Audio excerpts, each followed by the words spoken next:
6 foot দীর্ঘ প্রতিপক্ষের সাথে লড়ছেন 3 ফুটের এক মানুষ। উচ্চতার ঘাটতি তো আছেই, কুস্তি লড়তে অপরিহার্য যে দুটি পাশে তাই তো নেই।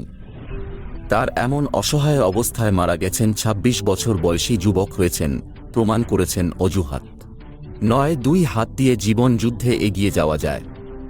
বসেই আমেরিকার পেশাদার রেসলার ব্রাউন কালারের কথাকাজ রিগ্রেশন সিনড্রোম রোগের কারণে পা ছাড়া এই পৃথিবীতে এসেছেন। ক্লান্তির শরীরের নিচের অর্ধেকের বিকাশকে ব্যাহত করে। লাখে একজন এই রোগ নিয়ে জন্মগ্রহণ করে থাকে। ক্লার্কের শরীরের কোনো বিকাশ হয়নি, পায়ে ভর দিয়ে হাঁটতে পারেন না, মেরুদণ্ড সোজা করে দাঁড়াতে পারেননি, শুধু আত্মবিশ্বাস পুঁজি করে 2 হাতে ভর দিয়ে এতটা পথ অতিক্রম করছে। ক্লার্কে গিয়েছেন তার যে কারো কপালে বিষয়ের ভাঁজটা দেখব জন্ম থেকে অবহেলিত ছিলেন। ক্লার্ক মাতা লালন পালনের ভার নিতে চাননি, অন্যের বাড়িতে অনাদরে বেড়ে উঠেছেন অবহেলায়। জীবন অস্থির ছিল না আর পাল্টাতে হয়েছে, তাকে সহ্য করতে হয়েছে অনেক শারীরিক মানসিক নির্যাতন। ইতিহাসে এমন অবস্থা থেকে ঘুরে দাঁড়ানোর নজিরও অনেক আছে, কিন্তু ক্লার্ক ঘুরে দাঁড়াবে নাকি তার চেয়ে পায়নি বিশ্বাসটা হারিয়ে ফেলেছেন বারবার। জীবনের ইতি টানতে উচিত ছিল বয়স 16, তখন নতুন এক পরিবার তাকে দত্তক নেন।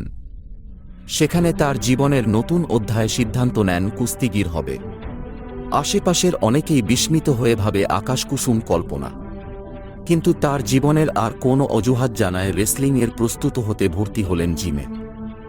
বছরের পর বছর প্রশিক্ষণের ক্লার্ক নিজেকে এমনভাবে তৈরি করলেন যেখানে তিনি নিয়মিত সম্পূর্ণ সক্ষম কুস্তিগিরের মুখোমুখি হয়ে তাকে পরাজিত করেন। শুধু কুস্তির সকলেই তুষ্ট ছিলেন না, নতুন চ্যালেঞ্জের সন্ধান এর নতুন নতুন অঙ্গনে নিজেকে মেলে ধরেন ২৬ বছর বয়সী ক্লার্কের ঝুলিতে আছে 3টি গিনেজ ওয়ার্ল্ড রেকর্ড, অসংখ্য মার্শাল আর্টের শিরোপা। 2 হাতে ভর দিয়ে চলা এই গ্রহের দ্রুততম মানুষ তিনি বহিষ্কৃত হন এবং 3 মিনিটের সর্বাধিক 248 বার ডায়মন্ড শব্দের রেকর্ড তার দখলে। এর পাশাপাশি ক্লার্ক পিয়ানো বাজাতে পারেন মাত্র 3 ফুট 2 ইঞ্চি উচ্চতার। ক্লার্ক পিঠে লিখে রেখেছেন তার জীবনের মন্ত্র, ইউটিউবের প্রস্তুতি নিচ্ছেন প্যারিস অলিম্পিকের জন্য, সেখানে দেশকে প্রতিনিধিত্ব করতে দিনরাত পরিশ্রম করছেন। তিনি জীবনের মানে খুঁজে ফেরা ক্লার্ক 11 লাখো মানুষের প্রেরণা। নিজের যা আছে তা নিয়ে যে কাঙ্ক্ষিত লক্ষ্যে পৌঁছানো যায়।